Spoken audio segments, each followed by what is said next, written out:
ایک گہرا ویران جنگل جہاں کوئی نہیں رہتا تھا، رہنا تو دور کی بات وہاں کوئی جاتا بھی نہیں تھا۔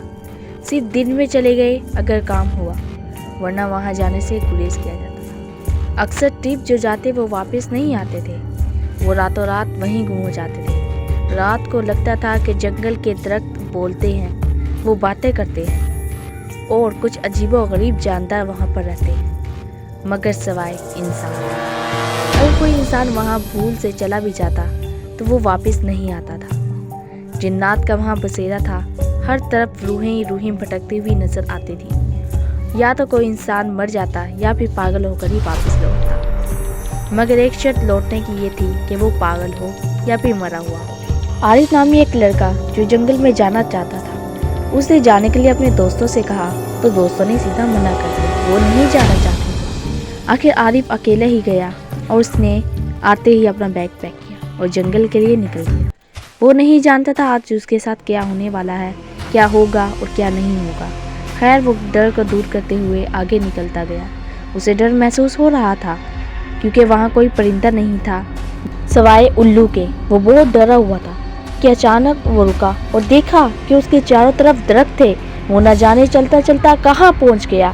اس نے سامنے دیکھا تو ایک بہت بڑا درخت تھا، اس کی شاخیں ہر طرف پھیلی ہوئی تھی۔ اب اسے وہی روحیں ہر طرف نظر آ رہی تھی جس کے بارے میں اس نے دوستوں سے سنا تھا، گاؤں والے لوگوں سے سنا تھا۔ اسے اب ایک آگ بڑی سی جلتی ہوئی محسوس ہوئی جو اتنے بڑے درخت کے درمیان میں بھٹک رہی تھی۔ اچانک چڑیل کا سایہ وہاں پر آ گیا، اس میں سے دھواں نکل رہا تھا، ایسے لگ رہا تھا جیسے وہ چڑیل ہی جل کر آئی ہو۔ عارف کی چیخیں بہت تیزی سے آ رہی تھی، رلا دینے والی چیخیں۔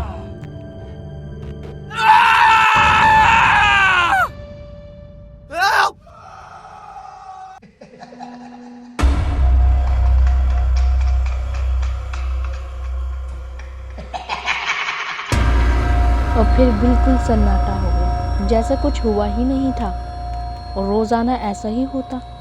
عارف نے آخری بار جو دیکھا وہ صرف خون سے لت پت کمرہ تھا۔ آخر گاؤں والے لوگ آگے بڑھے اور جنگل کی طرف چل دیے تاکہ وہ عارف کو ڈھونڈ کر لا سکے۔ کافی ڈھونڈ چکے تھے، دوپہر ہو چکی تھی، مگر انہیں کچھ نہیں ملا۔ آخر وہ واپس لوٹنے لگے کیونکہ وہ رات کو نہیں رہ سکتے تھے، ورنہ ان کا بھی وہی حال ہونا تھا۔ آخر وہ رہ سے ہی رہ گیا اور کوئی اس راز کو آج تک نہ کھول سکا۔